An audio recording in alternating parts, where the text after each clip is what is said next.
جو یہ پڑھے گا اللہ اس کو اتنا عطا فرمائیں گے. آپ ذرا چھوٹے سا ایک لفظ کہہ رہا ہوں, جو یہ پڑھے گا اللہ اس کو اتنا عطا فرمائیں گے, اتنا عطا فرمائیں گے, اتنا عطا فرمائیں گے کہ اس کے ذریعے سے لوگوں کو روزی دیں گے. شیخ ابو الیاس سمرقندی رحمت اللہ علیہ بہت بڑے اللہ کے ولی تھے. فرماتے ہیں جو شخص ہر نماز کے بعد ان کلمات کو 7 بار پڑھے گا, ان کلمات کو کیا پڑھے گا؟ 7 بار پڑھے گا. ان کلمات کو حیرت انگیز طور پہ فرمایا کہ اللہ پاک جل شانہ اس کو ولایت کا تاجدار بنائیں گے اور اتنا عطا فرمائیں گے کہ اس کے ذریعے سے وہ کاغذ کہاں ہے جو لبنان کے کوہ لبنان کا کاغذ ہے, آپ حضرات نے مجھے کہا ہم وہ دیں گے, کوہ لبنان کا کاغذ. جو یہ پڑھے گا اللہ اس کو اتنا عطا فرمائیں گے. آپ ذرا چھوٹے سے ایک لفظ کہہ رہا ہوں, جو یہ پڑھے گا اللہ اس کو اتنا عطا فرمائیں گے, اتنا عطا فرمائیں گے, اتنا عطا فرمائیں گے کہ اس کے ذریعے سے لوگوں کو روزی دیں گے. وہ ذریعہ بن جائے گا لوگوں کو روزی دلانے کا, وہ ذریعہ بن جائے گا لوگوں کو دولت اور رزق دلانے کا, وہ ذریعہ بن جائے گا لوگوں کو برکات اور ثمرات دلانے کا, وہ ذریعہ بن جائے. اللہ اس کے ذریعے سے لوگوں کو رزق عطا فرمائیں گے. اب آپ ان الفاظ کو غور سے سنیں. دیکھیں, الفاظ سے پہلے میں الفاظ کی حقیقت بتاتا ہوں. الفاظ سے پہلے الفاظ کی حقیقت بتاتا ہوں. آپ ذرا الفاظ سے پہلے الفاظ کی حقیقت کو غور سے سنیں, حقیقت کو غور سے سنیں. یہ بس والوں کے ساتھ آپ نے سفر کیا ہوگا, یہ اکثر ہوٹلوں پہ کھڑے ہوتے ہیں. جب ہوٹلوں پہ کھڑے ہوتے ہیں ڈرائیور اور بس کے عملے کا کھانا مفت ہوتا ہے. کچھ بندے لائے ہیں جو اپنا فکر کرتا ہے اگر وہ بس والا کہیں کھڑا کرتا, بس بند کر دیتا اور خود کھانا کھاتا, کیا مفت دیتے؟ جو دوسروں کو ساتھ لاتا ہے اور جو دوسروں کا فکر کرتا ہے اللہ اس کو بہت زیادہ نوازتے ہیں, بہت زیادہ. حضرت داؤد علیہ السلام نے عرض کیا کہ یا اللہ آپ کا نبی پیارا ہوں, بہت ہی زیادہ پیارا بننا چاہتا ہوں, تو کچھ میرے ساتھ شفقت فرمائے. تو آپ نے فرمایا داؤد میرے بندوں کو میرا محبوب بناؤ, میرے بندوں کو میرے قریب کرو, تم میرے اور پیارے ہو جاؤ گے. حضرت موسیٰ علیہ السلام نے اللہ سے عرض کیا کہ یا اللہ تیرا پیارا بننے کے لیے, محبوب بننے کے لیے کون سا عمل ہے؟ تو آپ نے فرمایا غیبانہ لوگوں کے لیے دعا کرو, غیبانہ لوگوں کے لیے دعا کرو. کیوں؟ منہ پہ دعا خوشامد پھر بھی بن سکتی ہے, دکھاوا پھر بھی بن سکتا ہے. جب غیبانہ لوگوں کے لیے دعا کرو گے فرمایا وہ دعا ایسے ہوگی جو تجھے 3 چیزیں دلائے گی. ایک میرا دوست بنا دے گی, اور ایک جتنا لوگوں میں رزق تقسیم ہوگا اتنا سارا تجھے ملے گا, اتنا سارا تجھے ملے گا. یہ بندہ مالدار اور تمنگر بن جائے گا. دوسرا اور تیسرا فرمایا کہ اللہ جل شانہ تجھے لوگوں میں عزت دیں گے, وقار دیں گے, شان و شوکت دیں گے اور ہر دل عزیز کر دیں گے. صرف اپنے مزاج سے نکلا ہے, اپنی سوچ سے نکلا ہے, میری جنت ہو, میری قبر ہو, میری آخرت ہو, بس اور کوئی جائے نہیں. اور میں کہ یہ اللہ کے لیے جب بندہ کرتا ہے. اب آپ میت کی دعا دیکھیں, اللہم اغفر لحینا, حالانکہ ساری دعا تو اس میت کے لیے مانگنی چاہیے تھی, اے اللہ جتنے زندہ ہیں ان سب کو معاف کر دے, ومیتنا جتنے مر گئے سب کو معاف کر دے. میت سامنے پڑا ہے, عین سامنے رکھ کے میت کے لیے دعا نہیں مانگی جا رہی, پہلے سارے زندوں کے لیے تاکہ ان کا خاتمہ ایمان پہ ہو, پھر میتوں کے لیے, وشاہدنا جو موجود ہیں, وغائبنا جو اس وقت نظر نہیں آ رہے غائب ہیں, وصغیرنا وہ چھوٹے ہیں, وکبیرنا وہ بڑے ہیں, وذکرنا وہ مذکر ہیں, وانثانا اے اللہ جو مؤنث ہیں. یہ دعا مانگ کے پھر کہتا ہے اللہم من احییتہ منا فاحیہ علی الاسلام, اے اللہ زندگی گزارنا تو کملی والے کے غلامی میں, ومن توفیتہ منا فتوفہ علی الایمان, اے اللہ اگر موت ہو تو ایمان کی موت دے دے. جو بندہ دوسروں کے لیے مانگتا ہے، جو بندہ دوسروں کے لیے چاہتا ہے، دوسروں کے لیے چاہتا. ابھی کچھ عرصہ پہلے ایک صاحب ہیں جو کچھ تعویذ وغیرہ پیر کچھ تھوڑا سا عامل ہیں، تو مجھے ملے، مجھ سے کہنے لگے ہم نے سفر تو اکٹھا شروع کیا تھا، سفر تو اکٹھا شروع کیا تھا، اور مجھ سے کہنے لگے اتنے آگے نکل گئے. وجہ؟ میں نے کہا فرق اتنا ہے، تو نے چھپایا میں نے بتایا، بس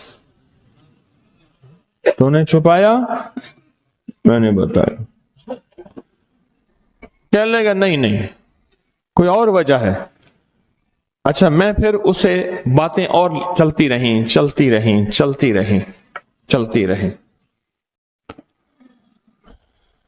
چلتے میں نے اس سے میں نے کہا کہ سورت والضحیٰ کا عمل ہے تیرے پاس اور تو پڑھتا ہے کام ہو جاتا ہے. ہنس پڑا، ہاتھ پہ ہاتھ مارا، کہنا ہاں ہے. میں نے کہا وہ بتا دو. بتاؤں گا. میں نے کہا بتا دو، فائدہ ہو جائے گا مجھے بھی. اچھا، وہ پہلی بات وہ بھول گیا. میں نے کہا تو چھپاتا ہے میں بتاتا ہوں. باتیں ہوتی رہیں لمبی باتوں کے بعد میں نے کہا سورت والضحیٰ کا عمل بتاؤ. نہیں بتایا. میں نے کہا تجھ میں اور مجھ میں فرق یہی ہے. میں سورت یہی والضحیٰ کا عمل، میں نے کہا یہی ہے جس کے کاف میں 9 بار یا کری. میں کہہ رہے پتا تو مجھ سے کیوں پوچھتا ہے؟ میں نے کہا تجھے یہ بتانا چاہتا تھا تو چھپاتا ہے میں بتاتا. تو مدد اس کے مطابق آتی ہے. اللہ کو اپنی مخلوق، اپنے بندے پسند ہیں. جو اپنے بندوں کو، اللہ کی بندوں کا راحت کو سوچتا ہے، جو اللہ کے بندوں کی اندر کے درد اور مشکلات اور مسائل کو سوچتا ہے، اللہ پہلے اس کا بھلا کر دیتا ہے. ہو بھلا کر بھلا، ہو بھلا سو بھلے کا بھلا، بھلا کر بھلے کی جگہ بھلا ہوگا. اب یہ جو دعا ہے جو میں آپ کو بتانے لگا ہوں، اب اس کے لفظوں پہ غور کریں. اللہم اغفر لامت محمد صلی اللہ علیہ وسلم. اے اللہ، اب حالانکہ آپ نے لیے پڑھ رہا ہے، اے اللہ ساری امت محمدیہ کو معاف کر دے. اللہم ارحم امت محمد، اے اللہ امت محمدیہ میں جتنے بھی ہیں سب پہ رحم فرما، رحمت فرما، مغفرت فرما. اللہم اصلح امت محمد، اے اللہ امت محمدیہ کی جتنے بھی مشکلات مسائل ہیں ان کی اصلاح کر دے، پریشانیاں دور کر دے. اللہم استر، اے اللہ ان کے پردے رکھ دے، امت محمدیہ کے پردے رکھ دے، امت محمدیہ کے پردے رکھ دے. اے اللہ کسی کے پردے نہ ہٹا. اے اللہ سب کی مغفرت فرما. اے اللہ پردے رکھ دے، پردے رکھ دے سب کے. اور اللہم اجبر، کیا فرمایا؟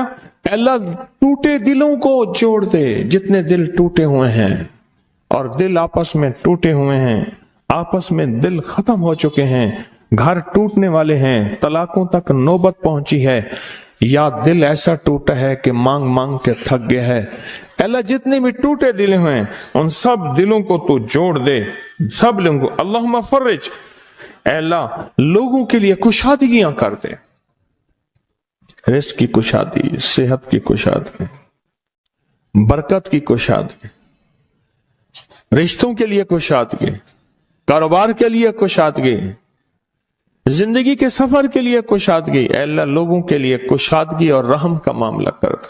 اب آپ سوچیں اس ساری دعا میں ایک دفعہ بھی اپنے لیے مانگا؟ ایک درویش کے پاس ایک بندہ گیا، حضرت ولایت کا کوئی شارٹ کٹ بتائیں، بالکل آسان راستہ. فرمایا جب کوئی غیر مسلم بغیر کلمے کے مر جائے، کسی کونے میں منہ دے کے رو لینا، اللہ تجھے ولایت دے دے گا.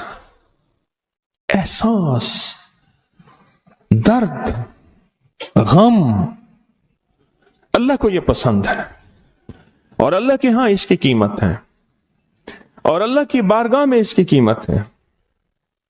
اس پورے کے پورے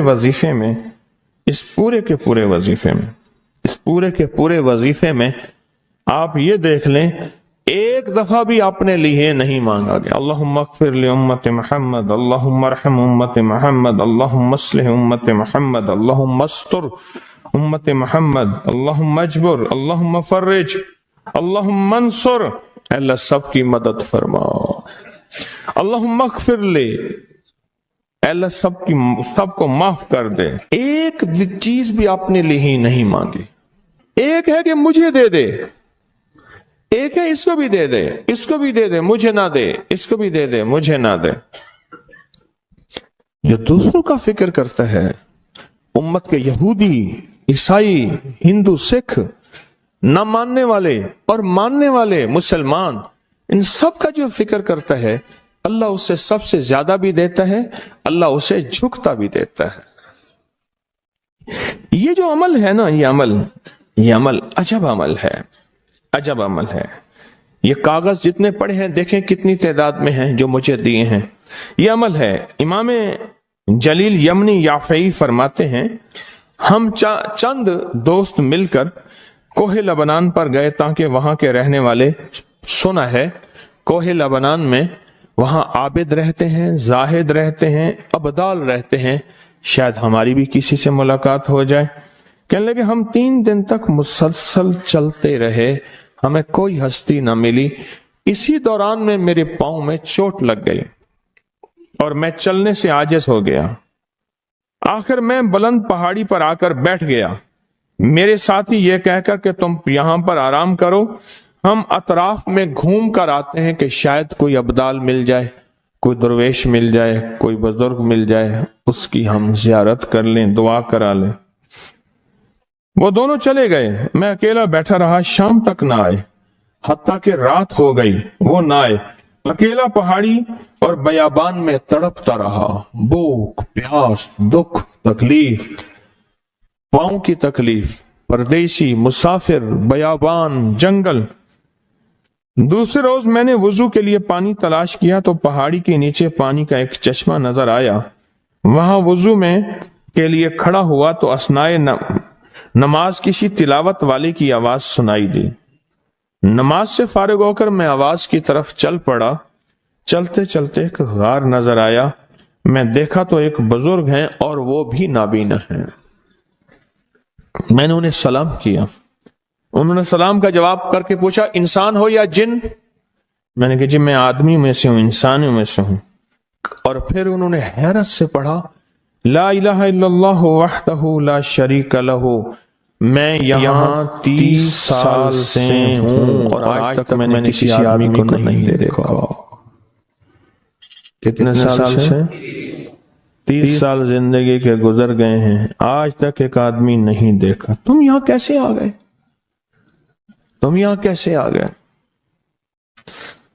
تم یہاں کیسے آ گئے؟ تو میں نے کہا کہ تم لگتا ہے تھک گئے ہو، تھوڑی دیر کے لیے سو جاؤ۔ میں آگے چل کے دیکھا تو غار میں 3 قبریں بنی ہوئی تھیں۔ مجھے حیرت ہوئی لیکن تھکان بہت زیادہ تھی، مجھے نیند آ گئی۔ ظہر کی نماز کا وقت ہوا تو انہیں آواز دی کہ اللہ تم پر رحم کرے، اٹھو، نماز کا وقت ہے۔ باوجود نابینا ہونے کے اوقات نماز کے ماہر اور واقف تھے۔ میں نے اٹھ کے ان کے ہمراہ نماز پڑھی، اس کے بعد وہ عصر تک تلاوت کرتے رہے۔ جب عصر سے فارغ ہوئے تو کھڑے ہو کر انہوں نے 3 مرتبہ یہ دعا پڑھی جو یہ دعا میں نے ابھی پڑھی ہے، صرف 3 مرتبہ پڑھی 3 مرتبہ یہ دعا پڑھی۔ عارف شاذلی ابو نعیم اصفہانی کے ساتھ لکھی ہے، جب ہم مغرب سے فارغ ہوئے تو میں نے ان سے دریافت کیا یا شیخ آپ امت کی مغفرت والی یہ دعا آپ کو کس نے سکھائی؟ یہ آپ کو موتی ملا تو کہاں سے ملا؟ یہ سن کر نابینا بزرگ نے یوں فرمایا جو شخص اس دعا کو روزانہ دن میں صرف 3 بار پڑھ لیتا ہے اللہ اس کو ابدالوں میں شامل کر لیتا ہے۔ اور دنیا میں اس وقت اربوں کی آبادی ہے، کروڑوں کی نہیں، اربوں میں صرف 40 ابدال ہیں۔ کتنے؟ 40 ابدال ہیں پوری دنیا میں، اور فرمایا جو شخص اس کو 3 دفعہ صبح شام پڑھ لیتا ہے، 3 دفعہ اس دعا کو روزانہ صرف 3 مرتبہ پڑھ لے، اللہ اس کو ابدالوں میں شامل فرما دیتے ہیں۔ پھر میں نے دریافت کیا، یا شیخ آپ کو یہ دعا کس نے سکھائی؟ اتنا بتلا دیں۔ اس نابینا شیخ نے فرمایا، او اللہ کے بندے، یہ ایک راز ہے، اس دعا کی حقیقت سننے کی تم میں طلب تو ہے لیکن تاب نہیں ہے، اس راز کو جاننے کا تحمل تمہارے دل میں کتنا ہو سکتا ہے؟ اتنا کہہ کر خاموش ہو گئے۔ پھر فرمایا کہ عارف باللہ شیخ ابوالحسن شاذلی فرماتے ہیں وہ دعا یہی ہے جو ابدال مانگتے ہیں، ابرار مانگتے ہیں، غوث مانگتے ہیں، ولی مانگتے ہیں، کتب مانگتے ہیں، اولیاء مانگتے ہیں، اور پھر اللہ سے جو مانگتے ہیں وہ ملتا ہے۔ اور اولیاء کاملین نے فرمایا یہ دعا خصوصی طور پہ حضرت خضر علیہ السلام نے سکھائی ہے ان اولیاء کو۔ ابدال میں شمار ہو جائے گا۔ اور ابدال کون ہیں؟ ابدال وہ ہستی ہیں جو ساری کائنات کے نظام کو چلاتے ہیں۔